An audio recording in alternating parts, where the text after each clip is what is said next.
Greetings and welcome to the Chemistry 223 Determination of an Equilibrium Constant Lab.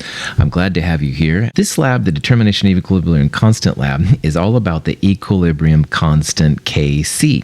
And in order to really figure out what Kc is all about, we're using the reaction between an iron plus 3 and the SCN minus ion, thiocyanide. And when those two combine, they make the FeSCN2 plus ion.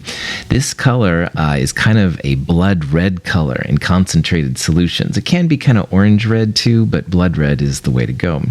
And this is a great reaction for studying it because you know that the product's been made when you see the color. Iron plus 3 and thiocyanide are basically colorless.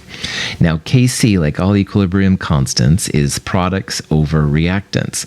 These are going to be moles per liter, molarity. So it's the molarity of the FeSCN2 plus product divided by the concentrations of iron plus 3 and thiocyanide. And all of those concentrations are equilibrium concentrations, by the way, which will be important for us. And that's kind of the goal, to calculate this Kc. And Kc is just a number. In order to do this, we need to use what's called the Beer-Lambert law, and we'll talk about that in a little bit. We'll also need to use what's called a Spec 21 or the SpectroVis plus. And on the left-hand side, the lower left corner picture is a Spec 21, and the upper kind of middle one there you can see is SpectroVis plus. And today we'll talk about doing this lab with the Spec 21. Now, the Beer-Lambert law is pretty cool. It's A equals epsilon, that funny little E thing. A equals epsilon BC. And absorbance is also equal to the stuff on the right. We'll talk about that in a little bit. Now, absorbance is A, just a unitless number, and it represents how much of a sample's color is absorbed as light goes through it. And you can change the wavelength for our different samples. The FeSCN2 plus is happy around 450 nanometers for this lab. So we're going to measure the amount of light absorbed at that wavelength. Now, percent T on the far right is the percent of light transmitted through the material. And again, that FeSCN2 plus is going to take some of this.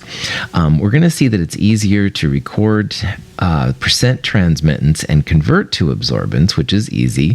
Absorbance equals log 100% divided by percent transmittance. Now, absorbance equals epsilon BC. Epsilon is called the molar absorptivity coefficient.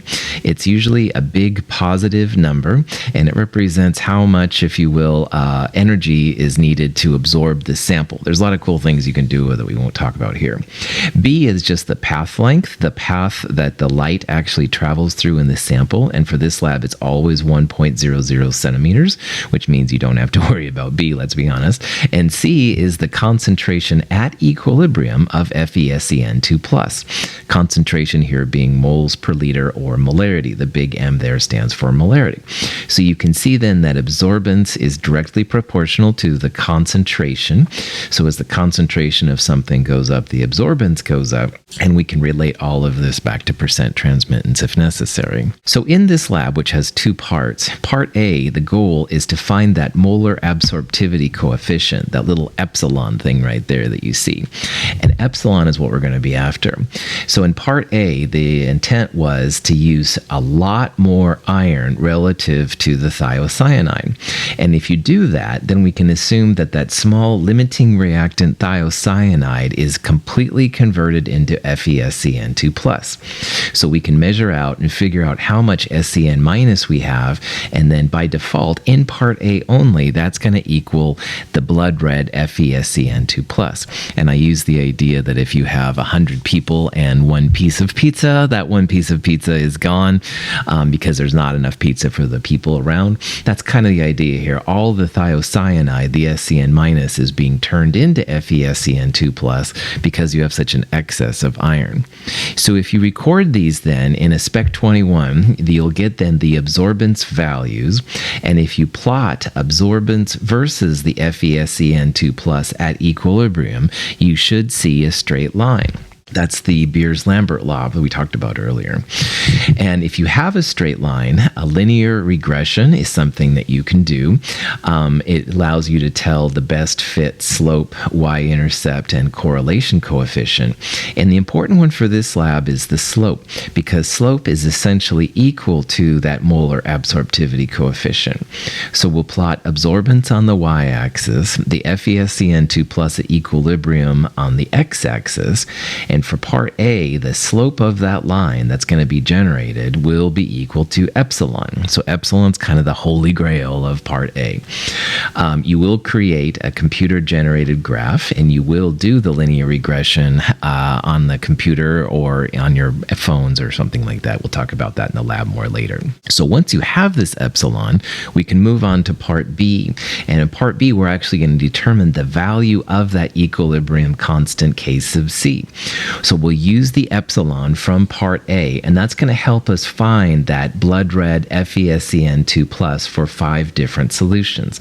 Now remember, it's the blood red FeSCN2 plus that's being absorbed. So we can use the absorbance and the epsilon then essentially to find the concentration. Now when people calculate KCs, they usually use an ICE table. And ICE just stands for the initial, the change, and the equilibrium parts right there. So the top part there, you can see there's little zeros by the FeSCN and the SCN minus. Those represent the initial concentrations of iron and thiocyanide. And because we didn't have any blood red FeSCN, that's why this one is 0. In the later different rows right there, notice how they all have something to do with X. And X here is nothing more than the absorbance of the sample divided by the molar absorptivity coefficient epsilon from part A and that path length B, which is just 1. So essentially, the FeSCN2 plus at equilibrium equals the absorbance reading divided by epsilon. And once you have that, you can find the equilibrium values of the iron. You take the initial iron and subtract the FeSCN2 plus the X. And the same thing for the thiocyanide. You just take the initial thiocyanide and subtract X as well. You plug all of those into the Kc expression down here. And when all is said and done, you should just get a number. And again, Kc is usually a number somewhere between 100 and 200. And your goal is just to find out what that value is. In this particular lab, then, what you're going to do is you're going to get 5 K sub C values. You'll take the average of those and you'll do a parts per thousand analysis upon the data. You will make a computer-generated graph in part A. That's the absorbance versus the concentration graph that should be nice and straight line. And also, we're going to use what I call the dilution rules a lot in this lab. Dilution rules are the M1V1 equals M2V2 thing we talked about in Chem 221. As an example of how that works, let's say we have 20 milliliters of a 1.50 times 10 to the minus 4 molar KSCN, and we're diluting that to 25 milliliters. So imagine you're adding like 5 milliliters of water to the new solution, so now it's 25 instead of 20 milliliters. Well, again, this is an M1V1 equals M2V2 calculation. M2, the thiocyanide concentration, is going to equal the V1, which is 20 milliliters, how much we started, M1, which is this 1.50 times 10 to the minus 4, and then V2, the new volume, 25 milliliters. And if you throw this in your calculator, that's going to be 1.20 times 10 to the minus 4 molar. We're taking iron solution from a bottle and SCN minus from a bottle and adding maybe a little bit of water to it. And so that's why we have to do this kind of process. In our lab, the V2, the final volume, is always going to be 10 milliliters. So you can always use that as a gauge to what's going on. So at this point, I think it's time to watch a video. Good luck.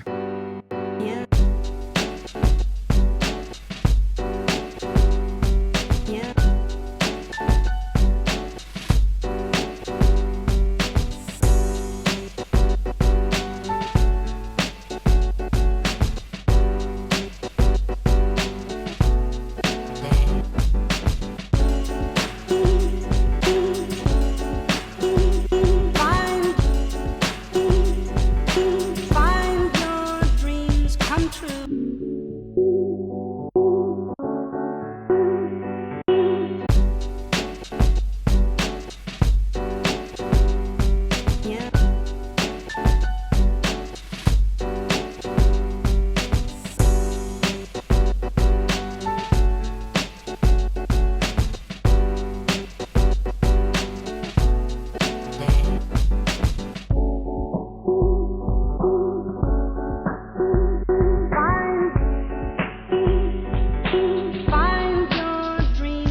come true.